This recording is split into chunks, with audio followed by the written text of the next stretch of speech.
That's quite a deep dive into the Porta Nigra. While the monument itself is well documented, the unsolved historical mysteries surrounding it often revolve around specific aspects of its construction, purpose, and later alterations.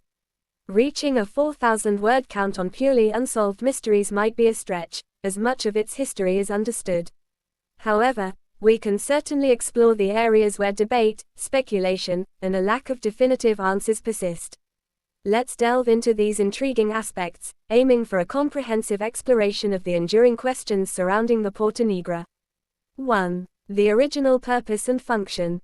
While it's clear the Porta Nigra was a monumental city gate, its precise original function remains a subject of some discussion. More than just a gate. Was it purely defensive, or did it serve a more symbolic or administrative purpose? Its imposing size and elaborate structure suggest it might have been intended to impress visitors and project Roman power. Could it have housed administrative offices or served as a customs point? Evidence for this is scant, but the sheer scale hints at more than basic fortification. Part of a larger complex. Was the Porta Nigra conceived as a standalone structure, or was it part of a larger, never fully realized urban plan? The unfinished nature of some sections fuels this speculation. Were there intended flanking towers or connecting walls that were never built? Archaeological excavations in the surrounding area have yielded insights into the Roman city of Augusta Treverorum, modern Trier, but the original grand design involving the Porta Nigra remains somewhat elusive. Symbolic significance. The use of massive, unmortared sandstone blocks lends a sense of raw power and permanence. Was this deliberate, intended to convey the strength and enduring nature of the Roman Empire? Exploring the architectural trends of the time and comparing the Porta Nigra to other Roman city gates might offer clues, but the specific symbolic intent behind its design remains open to interpretation. 2. The identity of the builders and the timeline of construction. While generally attributed to the late 3rd or early 4th century CE, the precise circumstances and timeline of its construction are not definitively known. Imperial initiative or local undertaking. Was the Porta Nigra commissioned by the imperial administration, reflecting a broader strategic or symbolic agenda? Or was it a project initiated and funded by the local Roman authorities and wealthy citizens of Augusta Treverorum? Inscriptions that might have shed light on this have been lost to time. Analyzing the scale of the project and comparing it to other known imperial and local constructions in the region could offer insights, but direct evidence is lacking. Why the unfinished state? Several sections of the Porta Nigra appear unfinished. The eastern tower, in particular, lacks the same level of completion as the western side. What caused this cessation of work?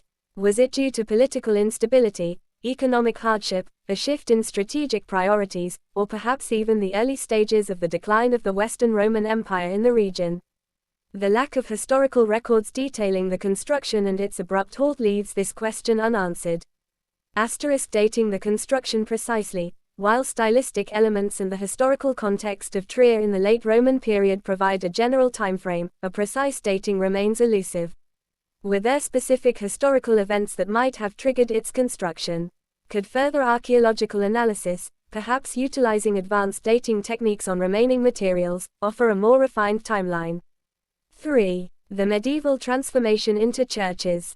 The transformation of the Roman gate into two superimposed churches in the Middle Ages represents a significant and somewhat mysterious chapter in its history. Why this specific gate?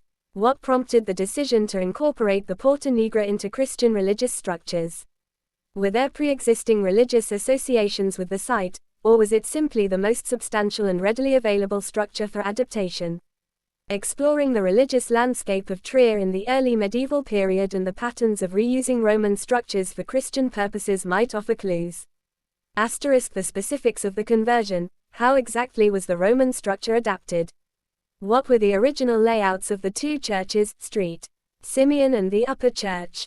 While archaeological investigations have revealed aspects of these medieval phases, a complete understanding of their architectural forms and internal arrangements remains incomplete due to later dismantling. The impact on the original Roman fabric. While the conversion undoubtedly preserved the core structure of the Porta Nigra, it also involved significant alterations, including the removal of internal walls and the creation of new openings. What was the full extent of the damage or modification to the original Roman architecture during this period? Detailed architectural analysis and comparison with pre-conversion depictions, if any existed, could shed more light.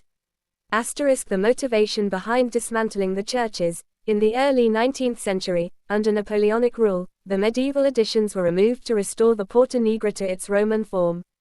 What were the specific motivations behind this decision? Was it purely driven by a desire for historical accuracy and the appreciation of Roman antiquity, or were there other political or cultural factors at play? Examining the historical context of Napoleonic-era Trier and the prevailing attitudes towards historical preservation might provide answers. 4. Unexplained architectural features and anomalies.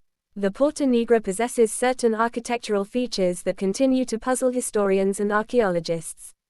The lack of mortar. The massive sandstone blocks are held together solely by iron clamps. While this dry masonry technique was employed by the Romans, the scale and precision of its application in the Porta Nigra are remarkable. Why was mortar not used? Was it a deliberate design choice to emphasize the monumentality and permanence of the structure, or were there other practical considerations? Analyzing Roman construction techniques and the specific properties of the local sandstone might offer insights.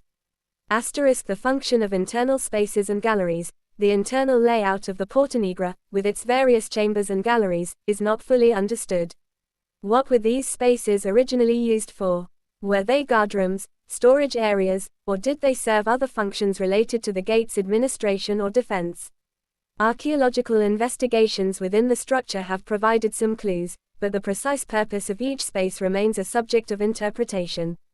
The purpose of specific architectural details. Certain decorative elements or structural features might have had specific symbolic or functional purposes that are now lost to us. Could closer analysis of these details, perhaps in comparison with similar features in other Roman structures, reveal their intended meaning or utility? 5. The loss of original ornamentation and inscriptions. The Porta Nigra today appears as a somewhat austere structure. However, it likely featured more ornamentation and possibly inscriptions that have been lost over time. What kind of ornamentation existed? Were there decorative friezes, statues, or other embellishments that adorned the gate? Evidence for such ornamentation might be found in surviving attachment points or descriptions in historical records, if any exist. Reconstructing the original appearance of the Porta Nigra remains a challenge. The content and significance of lost inscriptions. If inscriptions existed, they could have provided crucial information about the gate's builders, its purpose, and the date of its construction. The loss of such potential evidence leaves significant gaps in our understanding. Could modern scanning techniques or the discovery of related fragments in the surrounding area one day reveal traces of these lost inscriptions? 6. Its role in the later history of Trier. While not strictly an unsolved mystery of its Roman origins, the precise role the Porta Nigra played in the later history of Trier, beyond its medieval conversion, is not always fully documented. Its significance during sieges and conflicts. As a formidable structure, the Porta Nigra likely played a role in the defense of Trier during various periods of conflict after the Roman era. However, detailed accounts of its involvement in specific historical events are often lacking. Its perception and use by the local population. How was the Porta Nigra viewed and utilized by the inhabitants of Trier in the centuries following the Roman period, before its conversion into churches? Was it a landmark, a source of building materials, or did it hold other significance? The challenge of unraveling the past. The unsolved mysteries of the Porta Nigra are largely due to the passage of time, the loss of historical records, and the transformations the structure underwent in the Middle Ages. While archaeological investigations, architectural analysis, and historical research continue to shed light on its past, some questions may never be definitively answered. Moving forward, future research might focus on advanced archaeological techniques, employing cutting-edge technologies to analyze the structure and the surrounding area for hidden clues or previously undiscovered artifacts. Comparative architectural studies, examining the Porta Nigra in the context of other Roman city gates and monumental structures to identify parallels and unique features. Interdisciplinary approaches, combining archaeological, historical, art historical, and geological expertise to gain a more holistic understanding of the monument. Analysis of building materials, conducting detailed studies of the sandstone used in construction to potentially identify its origin and offer insights into the construction process. While a definitive 4,000-word count of purely unsolved mysteries might be an overestimation, the Porta Nigra continues to fascinate and inspire questions about its origins, purpose, and the people who built and transformed it. The ongoing efforts to understand this remarkable monument ensure that its story, with all its remaining ambiguities, continues to unfold.